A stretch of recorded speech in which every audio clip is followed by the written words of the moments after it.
Ms. It's Dr. George, and I reveal my secret, and it's Gayle Jones, but you'll get to meet her in a little bit. I'm the founder of Tucked In Tuesdays, and I haven't done this in a while. I think I did Gus, my last chapter book, and we're back to chapter books, boys and girls. This is not an AR book, but it is a really good book, and the author is local, Miss Gayle Jones. So this is Gayle Jones. I met Gayle through Christy Fuselier, and she wrote this book. And it's neat to have someone that is in the area. Tell me what inspired you to write this book. I wrote this book. It was a culmination of 7 years of letters to my grandchildren at camp. They were away at camp and they wanted me to write. So I told them the first few letters, I said, well, how are you? What are you doing? This is what I'm doing. And I thought that was a little boring. So I decided to pretend like my dog and their dogs went to camp together and next door to their camp, by the way. So I began writing stories, and I wrote about 2 to 3 stories a year, sent to the grandkids, and they couldn't wait to get those stories, and they shared it with everybody in their cabin.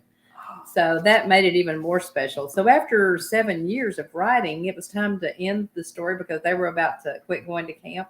So people were asking, was I going to write a book? Was I going to make this a book? And I said, well, I don't know. So I decided I would. And you did. I did. And we have some Hi Liv and I are here. So excited. Good. This is HB Frizzle. So hello, how are you? And we also have my friend. Happy New Year. I'm not going to say your name because I will screw it up. But this is Nathan. Hi, Nathan from Indianapolis, Indiana. I can say Nathan's name. So if you're here, you can just tune in and I'll give you those shout outs. So your title, Dallas Tales, and I would say that you probably spelled Tales wrong because it's dog's tail, right? No, it's Tales About the Dog. I like that little play on words you did there. And it's summer adventure at Camp Meatloaf. Why Camp Meatloaf? Well, there had to be a name for the camp. And you'll find out when we get into the story, they eat lots of meatloaf, but it's a special meatloaf I won't tell you about. You'll find out later. But there's a group of kids that know what it is. Oh, yeah. Yeah. So we'll get started reading. Of course, I don't read these books in advance. And whenever you read someone's book online, please get their permission because these books cost money. And I mean, we write books for your enjoyment, but it's nice to get a little profit. So with that being said, where can they get this book? Amazon.com, and they can simply put in my name, Gayle Jones, Gayle Jones, and you'll see this red book pop up. I ordered one, so it's got to be pretty easy. All right, so let's see. Here we go. And I like to read the intro. To my late husband, Bobby Jones, he endured and supported all my dreams during the 52 years we were married. This book actually happened all because he wanted a dog. To Dallas, the most incredible pup I have ever owned. She is smart, very personable, obedient, and could actually have been a therapy dog, I've been told. To my sons, Derek and Craig Jones, and their incredible wives, Shannon and Sissy, always supportive and checking on their mom. To my grandchildren, Avery Jones is at Dykeman, Carter Jones, Berkeley Jones, Hudson Jones, Eli's at Ellie Jones, and Georgia Jones. Most of the named dogs in this book actually belong to them. When Hudson, Ellie, and Georgia began going to summer camp, they asked me to write them letters. These stories are a culmination of camp letters they received from me over the years. Even as teenagers, they still wanted to receive Dallas Tales. I hope all my grandchildren will begin a tradition of reading these stories to their children one day. So here we go. And hopefully I don't cry. Sometimes I do cry. And so we're going to get into this book. She does have a page of acknowledgments. She says, thank you to my best friends, Martha Bruce, Linda McMillan, and Millie Duguay. Your encouragement in all my crazy endeavors is priceless. You listened to me dream impossible dreams, but supported me anyway. I will always be thankful for you. Thank you to Sue Goober, who listened and acted on my dreams, continually pushing me forward to get this book in print. Early on, she helped edit my writing to get it in the best shape to move forward. One of the biggest encouragements a girl could have. Brenda Bogart, an artist and author I barely know, has been such an inspiration. Even though we don't know one another well, she took the time to reach out and answer questions I had about the book process. I know God had a big hand in all that's transpired with this book. He created me with a very curious and creative mind. He supplies all the information routed through my brain. Then he put the people in my path to make this book happen, like the people above and Mary Ann Lackland with fluency. So let's see. Chapter 1, Dallas finds her home. So Dallas is a girl. Girl, Dallas is a girl. All right, here we go. And we'll break this book into chunks, so it'll be a series. All right. It was a perfect time for an adventure. I'd already covered every inch of my fenced backyard, and well, the grass did seem greener on the other side. The folks I was living with thought they'd secured all the noticeable places in the fence where I might escape, but they didn't know I had a little Houdini on their hands. They had a little Houdini on their hands. After finding a small bend at the bottom of the gate, I slipped myself right under and popped up into the neighbor's yard.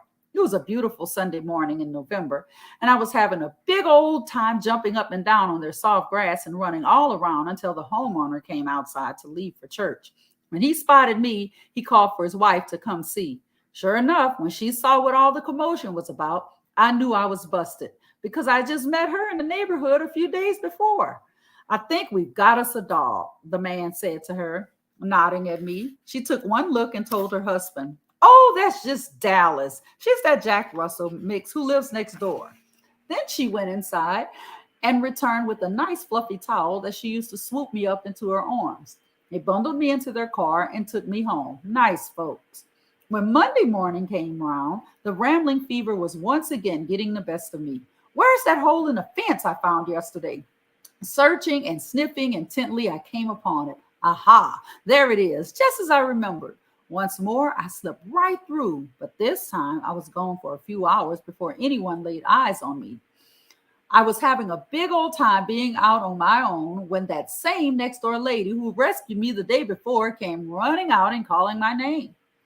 "Dallas, come here," she shouted in an excited voice that made me think she must have a treat for me. With a smile on my face, I ran right into her arms, but instead of a treat, she just marched me back home again.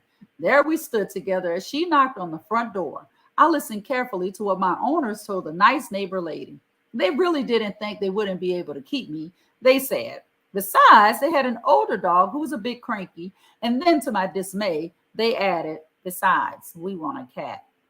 Mercy sakes alive, a cat? When I heard all that cat talk, I knew I had to do something about my situation. So I started planning to find a new home. What I didn't know at the time was that the next door lady had secretly fallen in love with me. Even though I heard her say that she was not looking to adopt a dog, fortunately for me, she added that their husband was looking for one and he was looking every day.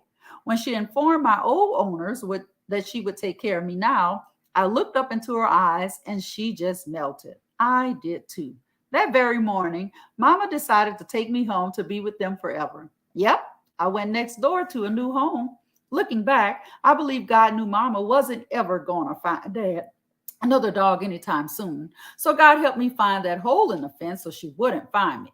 I didn't know Dad really well yet, but I couldn't wait till he got home from work that afternoon. There was no doubt in my mind that he was going to love me and say, "Yippee, Dallas is home." So I have a question. Yes, ma'am. Are you Mama? I am Mama. So in this book, I love how the minute you took him, you were Mom. And that's how dogs are. Whoever they think loves them, they love them back until you give them a reason not to. But this dog looked like he trusted you a little bit, but he was tricked because he thought you had a treat. But you were actually saving his life, probably. Exactly. It was a busy street. It was a busy street.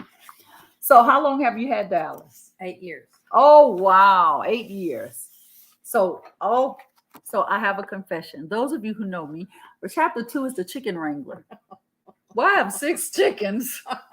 So I'm going to try to keep it together because if he's a chicken wrangler, it's some chickens involved.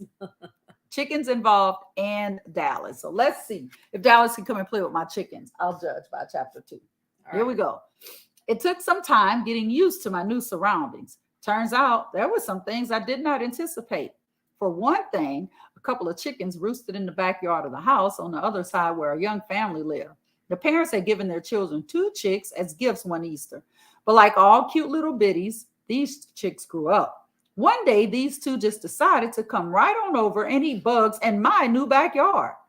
Mama had let me outside that morning, like always, to do my business, run my traps, and check the perimeter of my yard.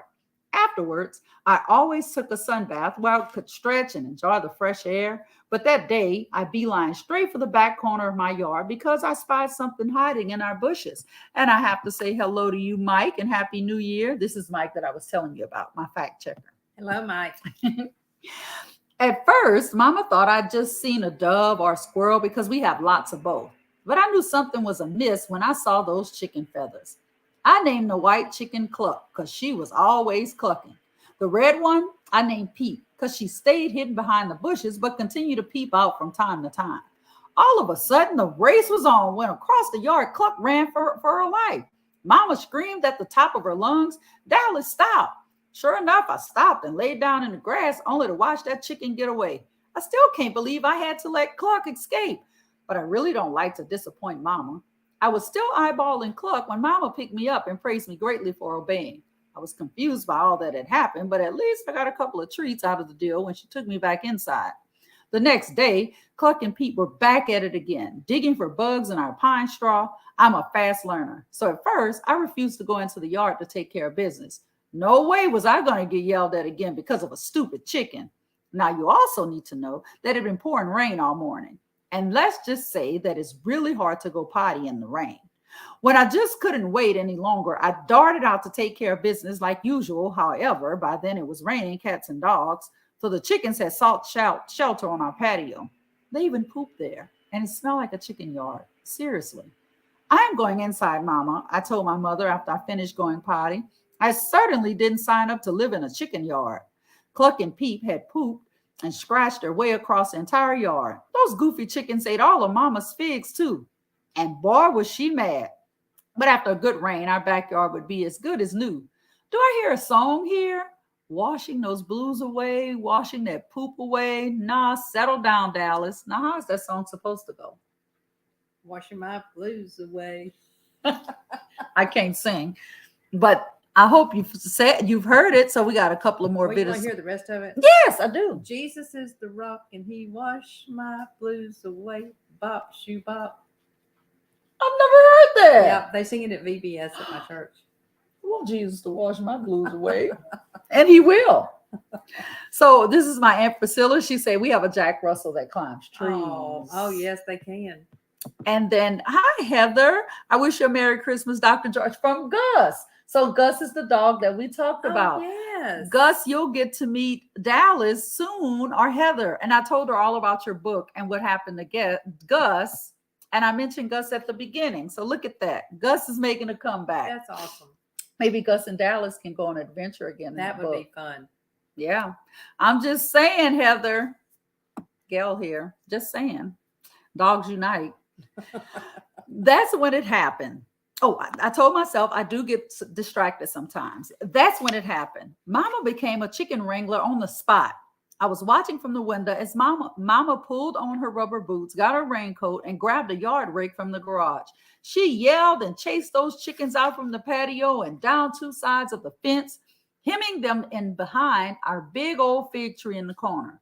I didn't know Mama could move that fast, and I certainly didn't know she was a chicken wrangler. Be careful, Mama, I was thinking. I don't know how to call 911 yet. Mama was making all kinds of noise before she managed to scoot them out of our yard and back into theirs, which meant they had to go airborne. Yes, airborne. As in flying over the fence. Oh, you didn't know chickens fly? Chickens could fly? They don't, unless they have to escape in imminent danger, like a wild woman waving a big rake. Merciful heavens, Mama done turned into a chicken wrangler. So embarrassing. It was almost summertime when this chicken incident happened. I was thinking to myself, good luck with those chickens, Mama, since I planned to let her do all of the chicken wrangling all summer.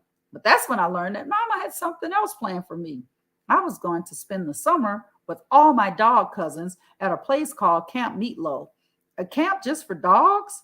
I never knew there was such a thing, but Camp Meatloaf would turn out to be my best summer yet. So let's get these. And she said, that sounds like fun, Heather, meeting Gus, Dallas. I think that would be so fun. And by the way, that chicken wrangler story is actually true. And I'm the chicken wrangler. Oh, my goodness. Oh my goodness. So your chickens were on your patio. Those chickens next door were on my patio in my yard. That whole episode was true.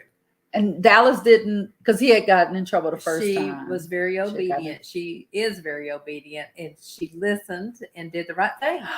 Well, but you didn't. No. Well, I think if Dallas would have done it, the results would have been a little bit different. Might have had chicken stew. Yeah. Yeah. So you did the right dumplings, thing. maybe. Chicken. Oh God. Talking to a chicken mama here.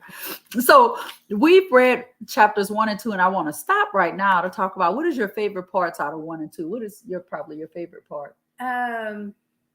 Probably I love the chicken wrangler The story. chicken Yeah. And that whole episode, and the children that live next door still live there. And I drove by the other day because I don't live at that same house anymore. And I told them that this chapter was in the book and that it was their chickens that are named in the book. So I thought that'd be fun for them to know. Yeah, that is fun. So I think my most favorite part in this book is when the dog is realizing you're a little off your rocker. You're not the sweet, innocent mama. He's just taking it all in. Uh-huh. And Dad hasn't been introduced yet. So I'm sitting here like Dad is either really passive or Dad is saved for a very special part. Or is Dad in the book? Dad's not really in the book after that. So just in don't the think so. beginning. Yeah. Okay. Yeah. Just in the beginning. Okay. So I have other stories I've written about Dallas that are not in the book. okay. So he was in some of those. Oh, good. So Yeah. there'll be more books. What you're Maybe. saying? Maybe. Maybe. And I think somebody's supporting you. They said crazy chickens. HB Frizzle said crazy chickens. So Liv and HB, yeah, they're not. Yes. They're blaming the chickens, not you. Her mom is one of my very good friends. Oh my goodness. So that's why they're Yes, that's why chicken they're here. wrangler. Yeah, yep. Oh, okay. Chapter 3 will probably be our last chapter for tonight. Dallas goes to Camp Meatloaf. Ever since Mama said I'd be spending the summer at camp, I have been waiting for that day to arrive. It was now the dog days of summer. I like what you did there. Now, just who started that saying? Who knows? Probably someone who wasn't a dog, that's for sure. I guess that saying means that it's hot outside, not much is going on, and everyone is being lazy. Lazy? Who, me? I'm not lazy. Oh, you mean because I sleep so much during the day? Well, a girl must have her beauty rest, but thank heavens I'm not a yard dog. Geez, I can't imagine living outside all the time. But I'm sure camping is different.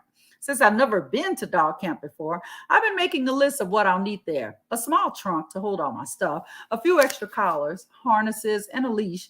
Got my swim trunks and goggles, plus my favorite cinnamon treats, chew bones, sunglasses, hat, and pup journal to write my camp memories. And for sure, I want to bring some of those cute doggy boots for hiking, an assortment of balls and toys, my thunder jacket just in case. And oh yeah, I can't forget my stuffed monkey.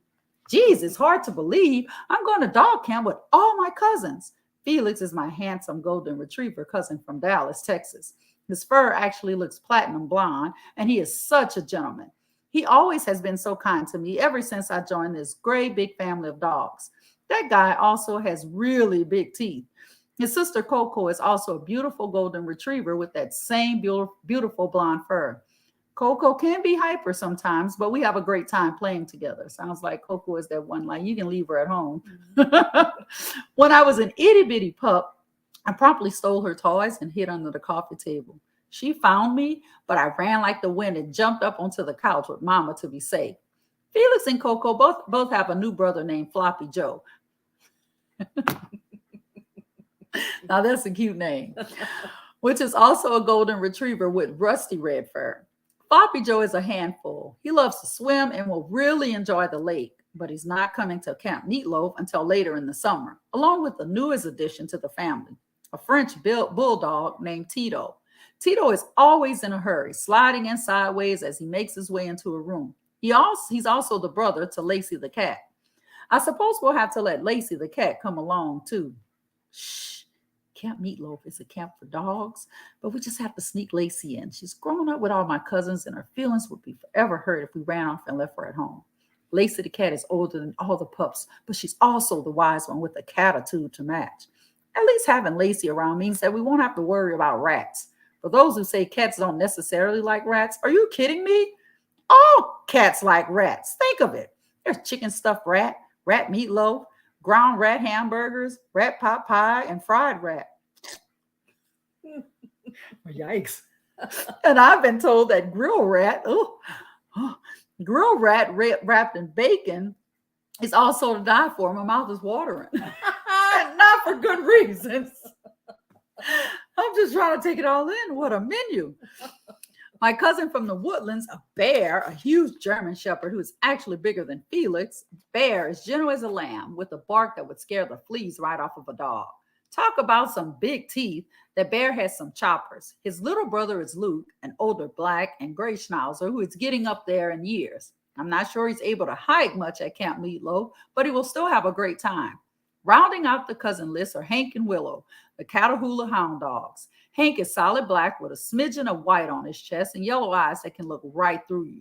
Catahoulas are known for their climbing abilities, and they also are great herding dogs, which describes Hank perfectly. His sister Willow is a Louisiana Catahoula leopard dog. That girl has the most gorgeous crystal blue eyes, making her kind of mysterious and spooky all at the same time. She's also a climber. Once when I was visiting them, I turned around and saw both of them on top of the kitchen cabinets. What? I asked them if their mama knew they were up there, and those little brats told me to shut up. I think they need to learn some manners while we're at camp. Personally, I can't wait to try Camp Meatloaf's dog paddle canoes made especially for small dogs like me, with 4 cutout places for our legs to hang out so we can paddle around Inks Lake. There are also lots of rabbits out there at camp. I've heard. I'm going to have a ball chasing those cottontails around. At the house, I've already gained experience chasing turtle doves and squirrels and chickens, so rabbits should be easy. Camp Meatloaf apparently has raccoons that come out at night, but I steer clear of those dudes with huge claws and sharp teeth. Besides, Mama told me never to get close to one, or it might tear me to shreds. And campfires, they're almost every night at Camp Meatloaf. So cool. Maybe there'll be s'mores, popcorn, and even some of that delicious junkie candy while we sit around the fire listening to scary stories. I can hardly wait. Felix hates scary stories. Even though I know Bear and Luke love them, Felix is just a scaredy cat. One time when Felix was visiting my house, I told him about the giant lizard living under our porch. That lizard was so fat and looked just like a big old alligator. He'd eaten so many bugs that summer that he couldn't crawl out from underneath the house. Felix, I warned him, don't you go near our porch at night, or else that giant lizard will bite your leg completely off. But sure enough, what did Felix do? The next night, poor Felix was lying dead asleep very near the front porch. I guess he'd forgotten all about my story about the giant lizard. The crickets were screeching up a storm, while the hoot owls were hooting and scouting for rats. Felix heard the commotion and woke up to see what was happening. Suddenly, a big owl swooped down to scoop up a rat that had barely escaped the clutches of the old lizard under the porch. The owl's wings swept across the back of Felix and nearly scared that dog senseless. It's dark out there, and when you sense something fluttering across your back and feel the scrape of a claw or two, it will pretty much send you packing. To my surprise, Felix ran under the porch, and mercy, and that's when he came face to face with the giant lizard. Felix scraped most all the hide off his rear end just trying to get out of there. Oh well, all I have to say about that is pass the s'mores, please. After spending weeks finding my tennis balls, bones, and knotted up socks for camp, I asked Mama to buy extra pig ears for all my new friends. I imagine I'll be elected Queen of Camp Meatloaf. If there is such a thing just because of those pig ears alone, wait a minute. Mama just came in with a tiny suitcase. She's putting my things inside. There goes my leash, extra collar, and treats. It's time. Camp Meatloaf, here I come. No one explained to me that Camp Meatloaf was right next door to a summer camp for kids. I guess that one small detail was left out of the online brochure. But since those kids would be just across the fence from us, I plan to sneak around the travel bus and hitch a ride with all those campers. And the excitement of all the parents visiting with each other and telling their kids goodbye, I just found a spot under a seat in the back of the bus. There's always some kid who drops snacks and goodies on the floor, so there's no worries about food. Once we got near Camp Meatloaf, I would wait until all the kids were off the bus. Then I'd slip off unnoticed. I assume all my dog cousins would figure out their own plan for traveling to camp. But my plan went south when Mama said Camp Meatloaf was sending our own doggy bus for the pup campers. A doggy bus? Ruh-roh. Ruh-roh is not there, but I'm thinking, whoa. So Stacy says, hey, y'all, what a wonderful connection. Hi, Stacy. And Ollie says, Happy New Year. Happy New Year to you too, Ollie. So we're at the point where you didn't pack everything he thought he was taking. You didn't consult with him. You got a tiny suitcase. Yep. I don't think his boots are in there. Nope. I don't think his pig ears are in there. Nope. Oh, wow. Well, Life is rough. Life is rough. It's rough. So our next chapter 4, the bus trip, we'll learn about him on the bus. So we'll have a little fun in between because this will be over a series of time. We'll read a little bit until about 8 o'clock. We love you too, Stacy. So I'll be reading parts of the book to finish. So we'll start on chapter 4 next Tuesday and read a little bit. And so, boys and girls, what I would like you to do is if you have a pet, if you go ahead and inbox the picture to whatever you're streaming on, send me the picture. If you're on YouTube and watching, find Tucked In Tuesdays on Facebook if you can, and send me a picture. And it is a great book, Heather. And just wait. I don't know if you remember me reading yours, but I remember when I got to a point, I was like, please, please don't let it go south. Please, please, please.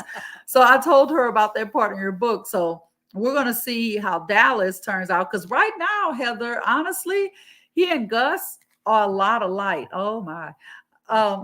She says, this is fantastic. Thank you, Wani. I grew up with her. Thanks so much. So Camp Meatloaf, part 2. Yep. Send me those pictures of your pets. And then we're going to have Dallas. She'll make an appearance. We're not sure when yet, when Dallas will make an appearance. And this will be a fun one. Sometimes we'll be virtual. She'll be home and I'll be here, but we'll be together on the computer. I may be at her house. Who knows? We may be in a kennel. Who knows where this book will take us? There you go. Tell me about the yummy cinnamon rolls. Stacy told me to ask you.